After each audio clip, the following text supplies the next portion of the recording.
Hello and welcome to Lights, Camera, Inclusion, a video series by Now and Next, the Canada Media Fund's editorial platform.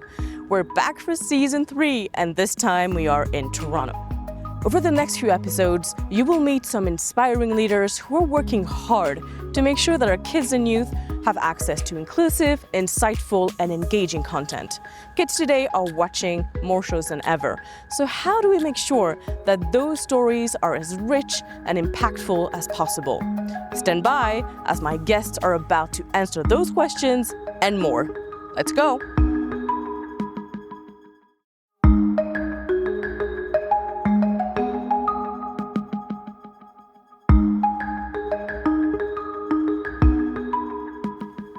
Joining me on this second episode is JJ Johnson, executive producer, director, and partner at Sinking Ship Entertainment. Known for being a gender parity champion and a fierce ally in the industry, JJ is passionate about creating, producing, and exporting inspiring and impactful kids content. Hi JJ, Hi. Thank you for joining me at this iconic location. You know, we're at the main observation level of the CN Tower. Are you enjoying the view? It's actually crazy because I grew up in a small town, so the CN Tower was always like my Emerald City. So to be here is awesome. And we've shot here a few times, but every time I'm here, especially seeing the city wake up is incredible. Yeah, it's pretty amazing. JJ, you're a creator, you're a director, you are an executive producer, and founding member of Sinking Ship Entertainment. That's quite a lot of hats. Yes. How do you define yourself? When you really like controlling, I guess, in some degree. I think that because we started off and really had to build from the ground up, we had to take on all of those roles and kind of learn with each show what we were doing and then kind of increasing our skills. So I think we really did take on everything to try to figure out how to be the best at what we were making. And do you have a preference in any of these roles, or you just... It depends on the day. Writing is such a singular role, especially when you're dreaming up a show for the first time. So that can be a little bit lonely, while directing, being at the helm of something with hundreds of people has its own kind of challenges. I don't know, I love them all for different reasons. I can't think of another industry where you have to pull together this many personalities, you know what I mean? You've got hair and makeup, you've got technical teams, you're building construction, you've got kid actors and all these things. And so being a part of that is exciting, whichever role you're kind of doing.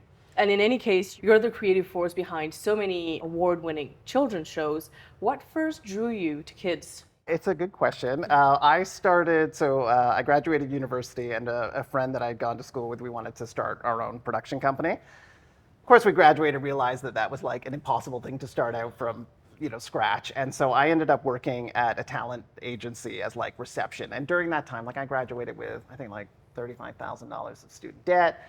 Had broken up with my girlfriend of 5 years. I was making, I don't even know, $1,200 a month. I was living in a basement apartment. It was the lowest point in my life. And as I'm there for 6 months, eventually this family came in with a kid that the agents kind of knew through some connection and thought he would do well at commercials. They came in, they left him down with me as they went upstairs to talk. And this kid, whose name was Daniel Cook, I think he was 5 at the time, and he started to talk to me about Transformers and how he liked Decepticons more than Autobots because he thought they were more interesting characters. And honestly, I can't imagine how I looked because I was just dead. But it was this bright, innocent moment. And it just reminded me of so much. It was so kind of pure. And so the agent came down as they were leaving and was like, this kid needs his own show, which the agent said about anyone that moved through that office. But it got me thinking, if we were to do a kid show, what would it be about? And because this kid was just so fascinating, it was about following him around as he tried different jobs. And I think what was great about kind of such a simple idea is once we decided, we knew no one would pick up a show from us without proving, walking in and being oh, I met this great kid, you should give him a show, is crazy. So we knew we had to shoot some sort of pilot or demo. And when we went out to do that, because we didn't have a lot of experience, this is in hindsight, I realized our lack of experience was our biggest asset because we didn't know what we were doing. And so all the bits where he was, a little bit not even disinterested or funny or weird or whatever. We left all those bits in the edit because we didn't know at the time that kids shows were pretty sanitized and it always had to be about like happiness and joy. And so when that show started to be pitched, no one had seen anything quite like it, like a real picture of childhood. And that kind of ethos of trying to be as honest to the audience as we possibly can has kind of stuck with us ever since.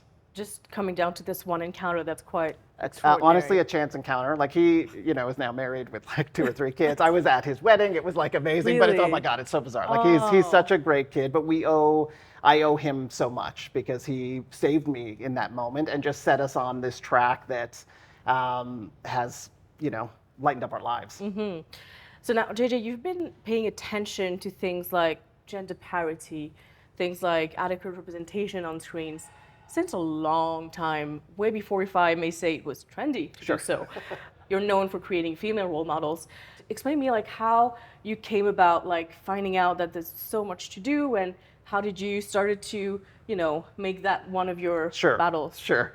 I think, if Sinking Ship has a superpower, it's that we get the great privilege of working with kids each and every day. And if you work with kids, it's impossible to not see how smart and sophisticated they are and how much they really want to see themselves and their experiences on screen. So as we started to work with kids, our content started to evolve to address issues that they were dealing with, which potentially networks weren't aware yet that kids were talking about. It really came to a head with, I was developing a series that was about a little boy. And I think, if I'm being honest, like when I develop a show, or in general, when you're developing something, I think you're trying to figure out how to speak to your younger self. And so this science-based show was going to be about a little boy who lived in this junkyard environment, and he built these robots to help him with his science experiments. And it was a way that the robots could do the science experiments so we could blow off pieces of their arms and not have anyone be like, kids can't do that.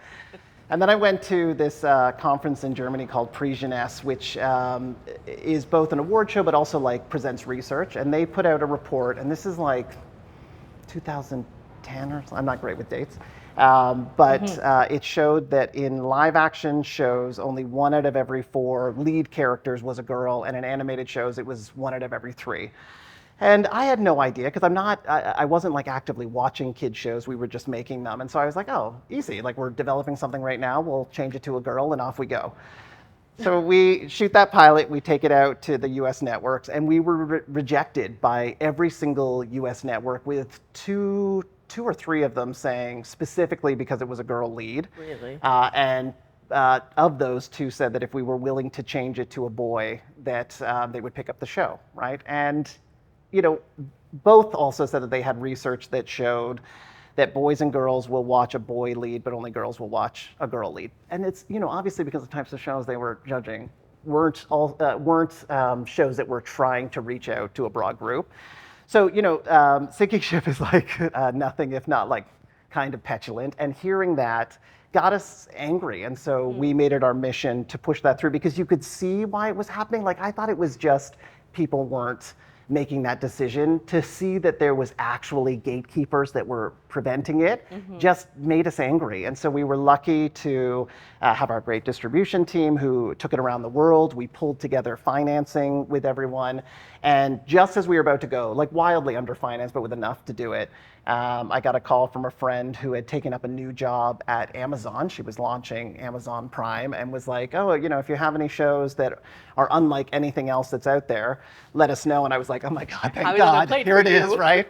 And so they came on board and that show became Androids, which also I think the other thing that we do is we kind of treat every show that we're working on as if it's going to be our last, because I think we've always kind of felt like we're on borrowed time. And so in addition, because we were talking about gender so much, I also included a genderless android character who all of Anne's robotic creation androids weren't, she didn't program with a gender. So Pal was trying to figure out who it was in comparison to all of these kids. And this is like, again, 2011 or something. And so we really just wanted to kind of address the topic head on. And that show, when it came out, boys and girls both watched it, and it went to like 190 plus countries and still is one of our most successful shows. So it just goes to show. Oh, and then Germany, they studied episodes of Androids. They showed it to a group of boys and girls, asked them what they, for girls, they asked them what you want to be when you grow up. And a lot of it was like, I want to be, you know,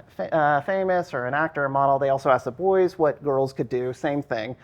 They watched, I think it was just 2 episodes. And afterwards, it was something like 15 or 20% said they wanted to go into engineering for the girls. And for the boys, what they thought girls were capable of also wildly changed. So it was just that example of like, they've got to see it to be it. You have to see and it. it's our job to like provide that despite all the nightmares and barriers that you're going to hit. Of course, and you know that's such an amazing story and really addresses, you know, representation on screen. But I want to hear about the process behind it and how you make sure that more and more diverse voices are included in the creation process as well. Sure. Well, you know, it kind of was like a iterative process. As soon as we were doing shows that, and all of our shows, like if you really go back, all of them were gender balanced and inclusive. Again, because we were just looking for great kids, and we found great kids and packaged them together, and it was amazing.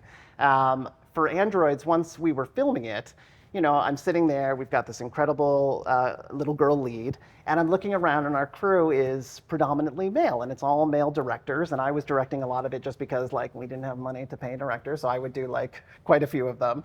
But it was like, okay, well we've got to get some women directors out. And we went to look at the union roles, and I think at that point, and again, this is like 2010 or 11.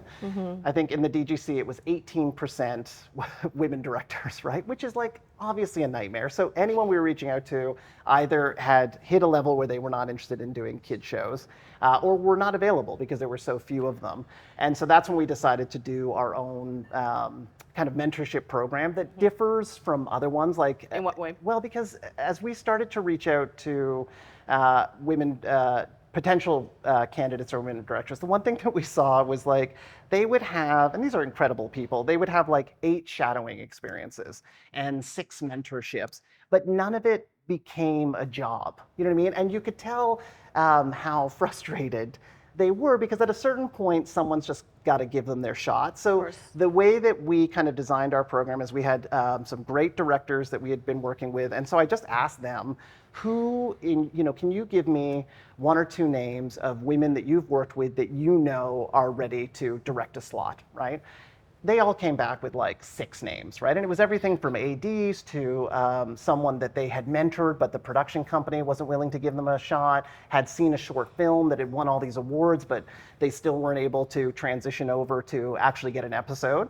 And so what we did was, it was a mentorship program with an episode that they were directing. So our mentor director, the incoming female director would watch them shoot their episode, and then immediately after, she would shoot her episode with that director in the background, but there to just be supportive, because I know, like, directing is, for me at least, can be really scary and lonely because you have to look like you're in control and you've got everything and you can't break a sweat.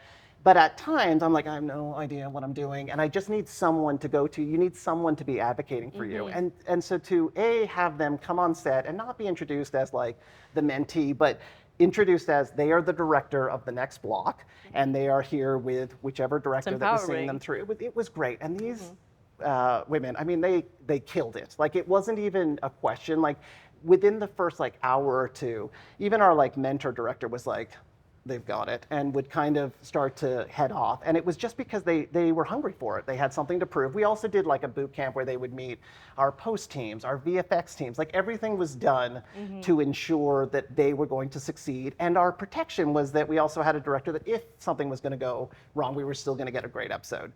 It worked so incredibly well that we just kept doing that kind of setup. And eventually our initial directors that came through that became the like within the next phase, were the directors that were helping the next wave come in. And of course, they knew 12 people that deserved a slot. Of course. And as soon as everyone got like 1 episode, these women were off and away. Like, we couldn't even, get some of them back, which is wonderful. But at the, it was great. And we really saw that we wanted to be people's first and like third job. Like we wanted to be that jumping off point, prove that you can do it. We're going to sing your praises, get that other gig, and then come back and hopefully be our mentor director. So that system kind of evolved into our writing programs, obviously evolved to include directors and writers from underrepresented groups.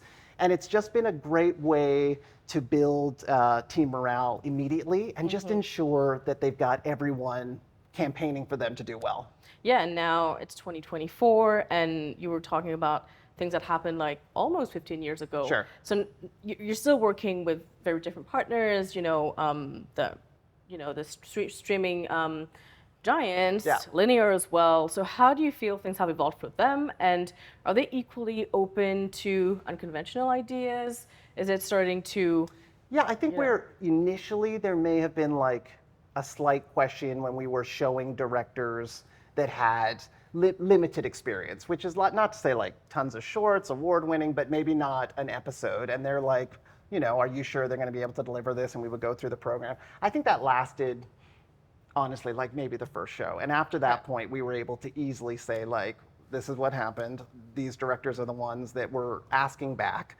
They're also the ones that are winning awards for our episodes and have now gone on to half hours and 1 hour. Like it was such a no-brainer that we kind of got carte blanche from that point on, which was amazing because we Both could go from linear channels and yeah, I mean streamers, like it really falls on producers. Like if you say, I know they're going to kill this, right? And put your name and the company behind it, and then prove it.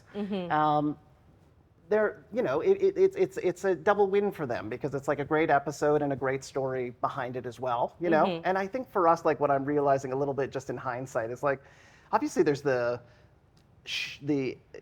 thing that you create is like put out into the world and people experience that, but our experience is like the inner life of that show, and we talk a lot at Sinking Ship about wanting what we make being as important as how we make it. And so having stories where someone got their first shot and like had a blast and has gone on, like that makes the whole experience, which at times can be like a wonderful horrific nightmare, all the more rewarding. And you mentioned earlier like feeling that you're on borrowed time, so I just want to get your perspective on the children and youth programs right now, like what it's like, what are the main challenges, and what do you feel should be done to better support producers to address those issues? Yeah, I mean it's hard because we had to, like claw our way into this industry, starting with like interstitial programs that were like 6 minutes, and then we bumped that up to 7 minutes, and then 8 minutes, reality-based stuff. Like we, as we moved into like scripted and like some of our networks here, AR stuff was like, they would deem risky in terms of the content that we were trying to talk about. We were getting more and more expensive. So our creative ambitions extended beyond Canada very early. And so we had to go to the States, we had to go international to find that money, which meant that we had to shoot pilots, shoot demos, prove to them that we could do it. And I love like, the States is great because they are willing to take risks, right? But they're also like, congrats, we're in, this better not fail. You know what I mean? Like they don't mess around, it's not right. Like whereas sometimes in Canada, it's like, oh, we got a show, let's see how it does. They're like, no, it better achieve what you've said it's gonna achieve, which I think is healthy. And so it made us, I think, a little bit more competitive. So during that time, like we've been really lucky. We were Amazon Prime's first Canadian pickup. We were Apple TV's first family pickup. And I think it's because we just kept challenging ourselves to make things bigger and better. Is it like a challenge right now because there's less money coming out of the States and all? Yes, like this is a particularly tough time. The Canadian system is like waffling, so it's not What's easy. your take on the Canadian ecosystem right now?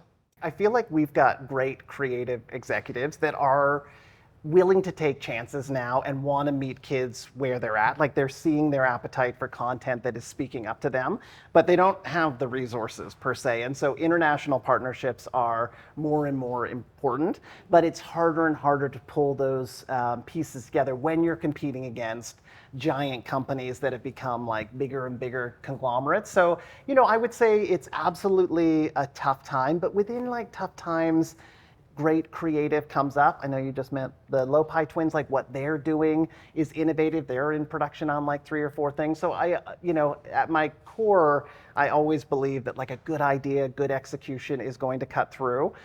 It's just trying to figure out how to do that with potentially less resources, or trying to figure out how that idea can travel far enough that you can pull together some sort of consortium of channels. Yeah, I think it comes down to, making that statement, as you were saying earlier, like despite it being difficult, just like moving it, like trusting your instincts and just. Yeah, I mean, I would say like the thing that is annoying is I think the kids industry in general is kind of like put down a little bit. Like whenever I'm at some industry thing, it's like, so you ever think you're going to do adult stuff? And I'm like, do you ever think you're going to do kids programming?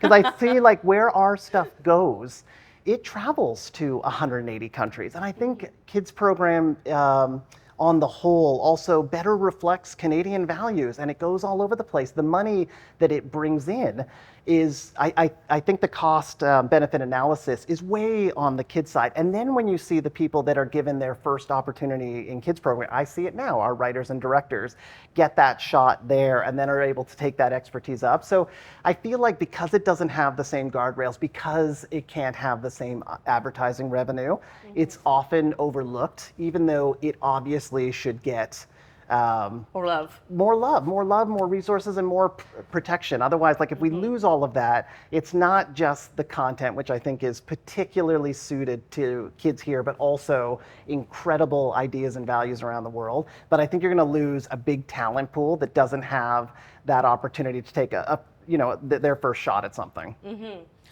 Recently, you said something quite striking about Jane, the main character from your latest series on the environment and endangered species. So I'm just going to read it. You said, "I really love this character because she's not perfect. She's desperate to help the environment, but she gets overwhelmed, angry, and anxious. And I sometimes worry that we look at those emotions as negative." Why does it matter, especially for younger audiences, that characters are depicted as imperfect? Yeah, I just, to me, there's so many emotions, especially in kids programming, that they're afraid to touch because they don't want to increase kids' anxiety, right? Not understanding that they have anxiety because these issues are out there and nobody is seemingly trying to deal with them. And I think on the environment, we were definitely hearing from our cast starting to talk about like, is it really bad? All these animals are disappearing. What's going on? This is their future. And so we wanted to try to pitch a show that spoke to that, but didn't pretend that everything was great, because it's not. And so, how do we create a show that, yes, is still hopeful, but doesn't hold its punches in that there are real challenges? And, like I think when I was growing up, it was always like, oh, don't worry, adults will take care of this. But we're beyond that point. Like, we need young people's voices in this mix. And so they need to kind of hear that it's okay to be angry. You deserve to be angry. Now, how can we show you an example of where to channel that into something positive? Yeah, so that pressure that it does exist, let's not pretend it doesn't. Totally. And it's the same, like, I'm obviously very proud of our inclusive policies, but I also love that, like, we try to show diversity in all different ways, like economic diversity. My growing up, like, we did not live in mansions. And as I started to see other kid shows, and it's like, kids are on cruise ships, or kids are living in mansions, they're buying everything, they've got new wardrobe every episode. It's those kind of things that I think set kids up to fail immediately. And like, the goals of those kids are to be famous, or they're in a family band, or they're all superheroes. And I totally appreciate escapism TV, like I love it. But I think there also has to be a counterpoint to that is like, no, look, this is your world, and you can grow up to be an engineer, you can grow up to be an activist. You just need to see some role models that are showing that off. And Jane has been co-produced with Apple TV. It's sole distributor for now. Yep. So you mentioned a little bit about your international strategy.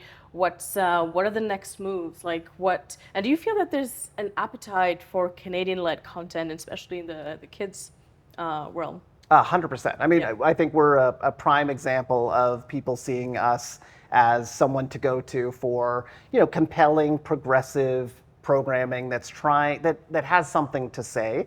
And I think that little extra beat at the end is like we are trying to say something. There is some value we're trying to get across.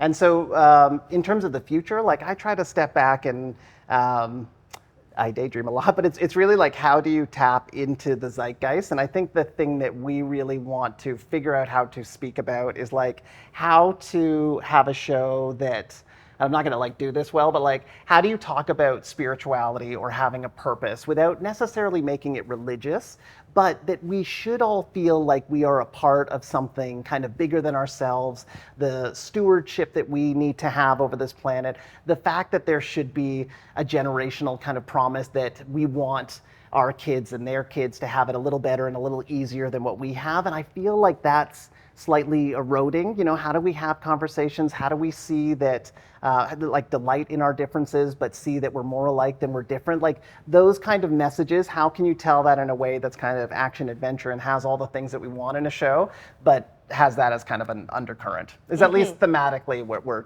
trying to play with now. Absolutely. And before we wrap this up, what's in the pipeline for Sinking Ship? So we are working with the incredible Bill Nye and the Planetary Society on a new show called Spaceships, which tries to address that spiritual question.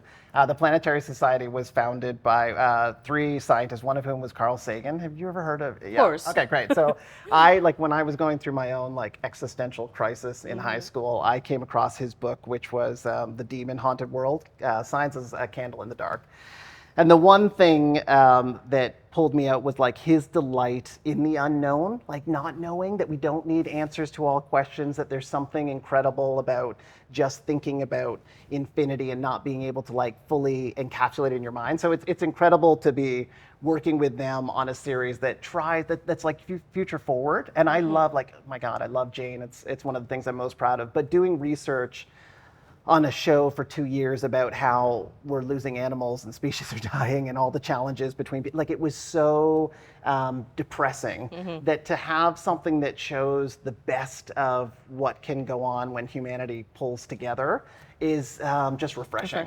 So that's like one direction. And obviously as our teams have expanded, in addition to doing live action CG shows, we're now pitching fully animated shows, which is incredible. So we're trying to, you know, never stop evolving, never being afraid of technology, and you know, reminding ourselves to also keep speaking up to the audience and to try not to hold our punches. Because I feel like that spiritual question is the thing that makes networks like the most nervous. And I go back to like Androids because again, we thought we were going to be done after the show.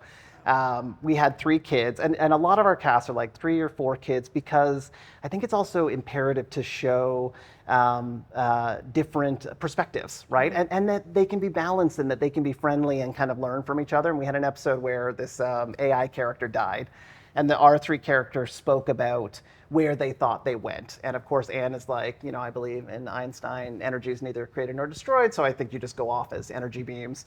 Shania, who was this playful character, thought that reincarnation happened and she wanted to be reincarnated as like a unicorn or something.